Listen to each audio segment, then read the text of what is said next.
தமிழ்நாட்டில் பகல் நேரத்தில் ஒரே ஒரு பேசஞ்சர் ரயில்கள் மட்டுமே ஓடக்கூடிய ரயில் வழித்தடங்கள் பற்றி உங்களுக்கு தெரியுமா? போதுமான அளவு பகல் நேரத்தில் இந்த வழித்தடங்களை பயன்படுத்துவதால் இப்போது வரை எதிர் திசையில் கூட ஒரு ரயில்கள் இயக்கப்படாமல் தான் இருக்கிறது. எந்தெந்த வழித்தடங்கள் தமிழ்நாட்டில் இது போன்று இருக்கிறது, அந்த வழித்தடங்கள்ல எது போன்ற ரயில்களை இயக்குவதற்கு கோரிக்கைகளை முன்வைக்கிறாங்க, அதனை பற்றி தான் விரிவாக இந்த வீடியோல பார்க்க போறோம். சேனல் புதுசா வந்தீங்கன்னா மறக்காம சப்ஸ்கிரைப் பக்கத்துல பெல் ஐகானை போட்டுருங்க. அப்பதான் நம்ம போற ஒவ்வொரு வீடியோட நோட்டிபிகேஷன் உடனுக்குடன் வரும். வாங்க வீடியோக்குள்ள போகலாம். தமிழ்நாட்டில் பல்வேறு ரயில் வழித்தடங்கள் இரவு நேரத்தில் அதிக அளவில் பயன்படுத்தப்படுகின்றது. ஆனால் அதே வேளையில் பகல் நேரத்தில் இயக்கப்படும் பயணிகள் ரயில்கள் அல்லது அன்ரிசர்வ்ட் எக்ஸ்பிரஸ் போன்ற ரயில்கள் மிகவும் குறைவான அளவிலே இயக்கப்படுகிறது.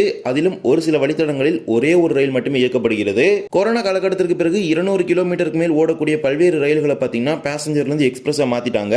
இருப்பினும் தினசரி பயணிக்கக்கூடிய சீசன் டிக்கெட் பயணிகளுக்கு அதில் அனுமதி உண்டு. ஒரு சில முக்கிய சந்திப்பு நிலையங்களுக்கு இடையில பாத்தீங்கன்னா எதிர் திசையில இரு மார்க்கத்திலுமே வண்டிகள் வந்து இருக்கும். ஃபார் எக்ஸாம்பிளுக்கு எடுத்துக்கிட்டீங்கன்னா காரைக்குள்ள திருச்சிராப்பள்ளிக்கு ஒரு பேசஞ்சர் 7 மணிக்கு கிளம்பும். அதே மாதிரி ஆப்போசிட்ல பாத்தீங்கன்னா திருச்சியில இருந்து ராமேஸ்வரத்துக்கு காலையில 7 மணிக்கு ஒரு எக்ஸ்பிரஸ் கிளம்பும். இப்போ ரெண்டு டைரக்ஷன்லயும் பாத்தீங்கன்னா ஆப்போசிட்ல ஒரு ட்ரெயின் ரன் ஆகுது. இது மாதிரி தான் பாத்தீங்கன்னா தமிழ்நாட்டில் நிறைய ரூட்ல வந்து பேசஞ்சர் ட்ரெயின்ஸ் ரன் ஆயிட்டு இருக்குது. இது போன்ற ரயில்கள் இல்லாமல் இப்போது வரை புதிதாக அகலப்பாதையாக மாற்றப்பட்ட பாதைகள் அல்லது சில ஆண்டுகளுக்கு முன்பே மாற்றப்பட்ட பாதைகளும் இருந்து வருகிறது. அதில் ஒன்றுதான் விருதுநகர் மானாமதுரை ரயில் வழித்தடம். அருப்புக்கோட்டை வழியாக செல்லக்கூடிய இந்த வழித்தடத்தில் 3 ரயில் நிலையங்கள் நரிக்குடி, திருச்சுழி, அருப்புக்கோட்டை என்று இருக்கிறது.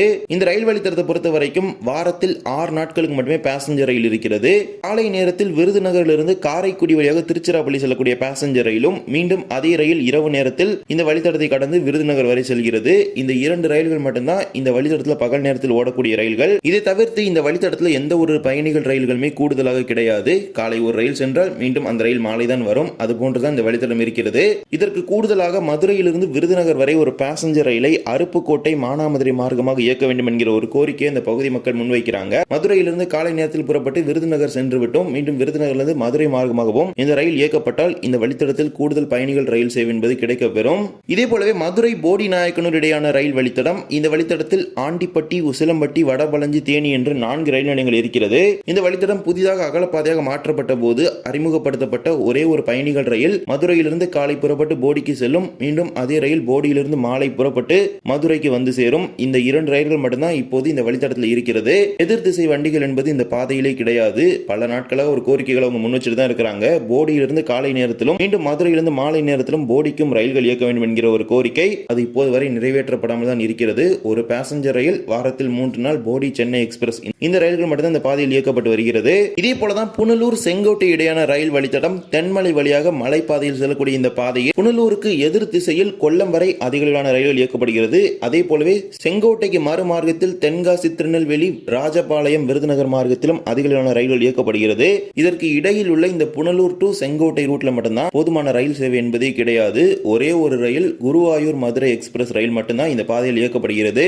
அதுவும் முன்னதாக இயக்கப்பட்ட செங்கோட்டை கொல்லம் ரயிலை இணைத்துதான் குருவாயூர் மதுரை எக்ஸ்பிரஸ் அப்படிங்கிற ஒரு ரயிலை கொண்டு வந்தாங்க. இது தவிர கொல்லம் சென்னை எக்ஸ்பிரஸ், பாலருவி எக்ஸ்பிரஸ் இது போன்ற ரயில்கள் இயக்கப்படுகிறது. இருப்பினும் அந்த காலை நேரம் மாலை நேரத்தில் பாத்தீங்கன்னா தேவையான ரயில்கள் என்பது இந்த பாதையில் இப்போது வரை கிடையாது. முன்பெல்லாம் பாத்தீங்கன்னா திருநெல்வேலி டு கொல்லம் அப்படின்னு பாத்தீங்கன்னா பேசஞ்சர் ட்ரெயின்ஸ் நிறைய இந்த ரூட்ல ரன் ஆயிட்டு இருந்துச்சு. பட் இப்போ பாத்தீங்கன்னா திருநெல்வேலி டு செங்கோட்டையோட ஸ்டாப் ஆயிருது. கொல்லம்லாம் போறது கிடையாது. இதே போலதான் திருச்சி ரயில்வே கோட்டத்தின் கீழ் இருக்கக்கூடிய திருத்துறைப்பூண்டி காரைக்குடி ரயில் வழித்தடம். இந்த வழித்தடத்தை பொறுத்த வரைக்கும் ஒரே ஒரு திசையில 2 ரயில்கள் பேக் டு பேக் போகும். எதிர் திசையில இப்போது வரைக்கும் எந்த ஒரு ரயில்களுமே கிடையாது. திருவாரூர் மற்றும் திருத்துறைப்பூண்டி நிலையங்களுக்கு இடையில பாத்தீங்கன்னா காலை நேரத்தில் திருவாரூர் காரைக்குடி பேசஞ்சர் ரயில் அந்த மார்க்கத்திலும் மறு மார்க்கத்தில் அகஸ்தியம்பள்ளி திருவாரூர் ரயில் எதிர் திசையிலும் செல்லும். இதனால இந்த பாதையில எதிர் திசையில இரு மார்க்கத்திலுமே வண்டிகள் இருக்கிறது. திருத்துறைப்பூண்டி மற்றும் காரைக்குடி நிலையங்களுக்கு இடையில பட்டுக்கோட்டை, அறந்தாங்கி மார்க்கமாக தான் வண்டியே கிடையாது. இதற்கும் பல்வேறு விதமான கோரிக்கைகளை ரயில்வே துறைக்கு முன் வச்சுட்டு தான் இருக்கிறாங்க. காலை நேரத்தில் காரைக்குடியிலிருந்து மயிலாடுதுறைக்கு ஒரு ரயில் இயக்க வேண்டும் என்கிற ஒரு கோரிக்கை. இதற்கான பரிந்துரையும் பார்த்தீங்கன்னா கிட்டத்தட்ட ஒரு 2-3 வருஷத்துக்கு முன்னாடி ரயில்வே போர்டுக்கு போனுச்சு. காரைக்குடி மயிலாடுதுறை எக்ஸ்பிரஸ் ஆபரேட் பண்ண போறோம், புதிய ரயில் அறிமுகப்படுத்துவதற்கான ஒரு ப்ரொபோசல் போனுச்சு. அது ப்ரொபோசலோட அப்படியே தான் இருக்குது. இப்போ வரைக்கும் அதுக்கு அப்ரூவல் எதுவுமே கிடைக்கல. திருவாரூர்ல இருந்து ஒரு ரயில் காரைக்குடிக்கு காலை வரும். மீண்டும் அதே ரயில் காரைக்குடியிலிருந்து மாலை புறப்பட்டு திருவாரூருக்கு செல்லும். இடைப்பட்டுள்ள நேரத்தில் இந்த பாதையிலும் எந்த ஒரு ரயிலுமே கிடையாது. இதே போல திருத்துறைப்பூண்டி அகஸ்தியம்பள்ளி பிரான்ச் லைன் வழித்தடம் 37 கிலோமீட்டர் தூரத்திற்கு இருக்கக்கூடிய இந்த வழித்தடத்துல ஒரே ஒரு ரயில் காலை அகஸ்தியம்பள்ளியில் புறப்பட்டு அந்த ரயில் திருவாரூர் செல்லும். மீண்டும் திருவாரூரில் புறப்பட்டு அகஸ்தியம்பள்ளிக்கு மாலை வரும். இந்த ரயில் மட்டும் இந்த பாதையில் செல்கிறது. இது தவிர நள்ளிரவு நேரத்தில் திருத்துறைப்பூண்டி அகஸ்தியம்பள்ளியுடைய ஒரு ரயில் பார்த்தீங்கன்னா இயக்காங்க. அது ஆபரேஷனல் ரீசன்ஸ்க்காக க்ரூ வந்து திருத்துறைப்பூண்டி ரெஸ்ட் எடுக்கிறதுக்காக அந்த ஒரு சர்வீஸ் ஆபரேட் பண்ணுவாங்க. இந்த பாதையில் இப்போது வரைக்கும் எதிர் திசையில் எந்த ஒரு வண்டியுமே இல்லாம தான் இருக்குது.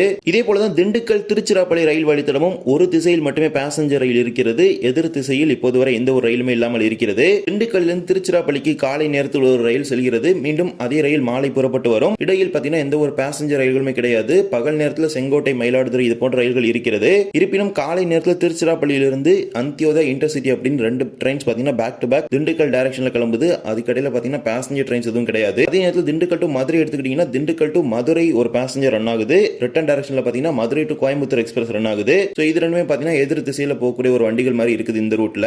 இதே போலதான் திருநெல்வேலி மதுரை இடையான ரயில் வழித்தடமும் காலை நேரத்தில் செங்கோட்டை, ஈரோடு இடையே ஒரு எக்ஸ்பிரஸ் ரயில் இயக்கப்படுகிறது. மீண்டும் அதே ரயில் மாலை நேரத்தில் மதுரையிலிருந்து திருநெல்வேலி செல்லக்கூடிய பயணிகளுக்கு ஒரு பயனுள்ள ரயிலாக இருந்து வருகிறது. இந்த ரயிலுக்கும் இப்போது வரை எதிர் திசையில் எந்த ரயிலும் கிடையாது. எதிர் திசை ரயில்கள் என்று எடுத்துக்கொண்டால் எக்ஸ்பிரஸ் ரயில்கள் செல்கிறது. அதாவது வாஞ்சி மணியாச்சி வரை மைசூர் தூத்துக்குடி ரயில் பாத்தீங்கன்னா காலை நேரத்தில் தினசரி பயணிக்கக்கூடிய பயணிகளுக்கு ஒரு பயனுள்ள ரயிலாக இருக்கிறது. அதை விட்டால் அந்தியோதயா எக்ஸ்பிரஸ் ரயில் தான் திருநெல்வேலி மார்க்கத்தில் இருக்கிறது. இதே போலதான் ஈரோடு மேட்டூர் டேம் இடையே ஒரு பேசஞ்சர் ரயில் இயக்கப்பட்டு வருகிறது. இப்போதுதான் அந்த ரயிலுக்கு பாத்தீங்கன்னா ஒரு எதிர் திசையில் ஒரு வண்டி ஓடுகிறது. சேலத்திலிருந்து ஈரோட்டிற்கு ஒரு புதிய மெமு ரயில் சேவை கடந்த வாரம் துவங்கி வச்சிருக்காங்க. இப்போது இந்த ஈரோடு மேட்டூர் டேம் ரயிலுக்கு ஒரு எதிர் திசை ரயிலாக இந்த சேலம் ஈரோடு ரயிலானது வாரத்தில் 6 நாட்களுக்கு கிடைத்திருக்கிறது. அது அப்படியே கோயம்புத்தூர் வரைக்கும் போகுது. இதே போலதான் திண்டுக்கல் கரூர் வழித்தடம். இந்த வழித்தடத்தில் பாத்தீங்கன்னா ஒரு பேசஞ்சர் ரயில் கூட கிடையாது. எக்ஸ்பிரஸ் ரயில்கள் இயக்கப்படுகிறது. அதாவது அந்த ரயில்கள் எல்லாமே மதிய நேரம் மற்றும் பிற்பகல் நேரத்தில் இந்த வழித்தடத்தை கடந்து போகுது. காலை நேரத்திலோ அல்லது மாலை நேரத்திலோ தினசரி பயணிக்கக்கூடிய பயணிகளுக்கு பயனளிக்கும் வகையில் இப்போது வரைக்கும் எந்த ஒரு வண்டியுமே இந்த வழித்தடத்தில் கிடையாது. இதற்கான ஒரு ப்ரொபோசலை பார்த்தீங்கன்னா சேலம் டிவிஷன் சார்பாக ஹெட் குவார்டர்ஸ்க்கு அனுப்பியிருந்தாங்க. அதாவது கரூர் சேலம் இடையே இயக்கப்படும் ஒரு பேசஞ்சர் ரயில பார்த்தீங்கன்னா திண்டுக்கல் வரைக்கும் நீட்டிப்பதற்கான ஒரு பரிந்துரை அனுப்பியிருந்தாங்க.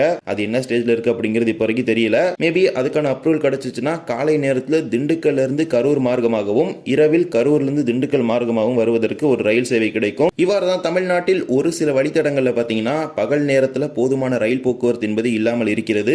ஒரே ஒரு ரயில் மட்டும்தான். ஒன்று அது காலையில் சென்றால் மீண்டும் அதே ரயில் மாலை வருகிறது. இடைப்பட்டுள்ள நேரத்தில் எதிர் திசை வண்டியோ அல்லது மதிய நேர ரயில்களோ என்பது இயக்கப்படாமல் தான் இருக்கிறது. இதிலும் குறிப்பாக ஒரு சில வழித்தடங்களில் எதிர் திசை வண்டியே கிடையாது. எடுத்துக்கிட்டீங்கன்னா விருதுநகர், மானாமதுரை, திருத்துறைப்பூண்டி, காரைக்குடி, மதுரை, போடிநாயக்கனூர் போன்ற வழித்தடங்கள்ல இப்போ வரைக்குமே எதிர் திசை பேசஞ்சர் ரயில்கள் என்பதே அறிமுகப்படுத்தப்படாமல் தான் இருக்கிறது. இந்த வழித்தடங்களில் கூடுதல் ரயில்களை அறிமுகப்படுத்த வேண்டும் என்கிற ஒரு கோரிக்கை பொதுமக்களே தொடர்ந்து ரயில்வே துறைக்கு முன்வைக்கப்பட்டுதான் வருகிறது. ஆனால் அது இப்போது வரை பரிசீலிக்கப்படாமல் தான் இருக்கிறது. பரிசீலிக்கப்பட்டு ஒரு சில பரிந்துரைகள் வாரியத்திற்கு அனுப்பப்படுகிறது. ஆனால் அதற்கான ஒப்புதல் மெதுவாக தான் கிடைக்கப்பெறுகின்றது. நாம் எதிர்பார்த்த அளவிற்கு வேகமாக கிடைக்கப்பெறுவது கிடையாது. இதனை பற்றிய உங்களுடைய கருத்துக்களை கமெண்ட் செக்ஷன்ல சொல்லிட்டு போங்க. இந்த ஒரு வீடியோவில் இந்த வீடியோ பிடிச்சிருந்தா மறக்காம like and share and subscribe பக்கத்தில் பெல் ஐகான் போட்டுருங்க. அப்போ நம்ம போற ஒரு வீடியோட நோட்டிபிகேஷன் உடனுக்குடன் வரும். இன்னொரு வீடியோ சந்திக்கலாம். தேங்க்ஸ் ஃபார் வாட்சிங்.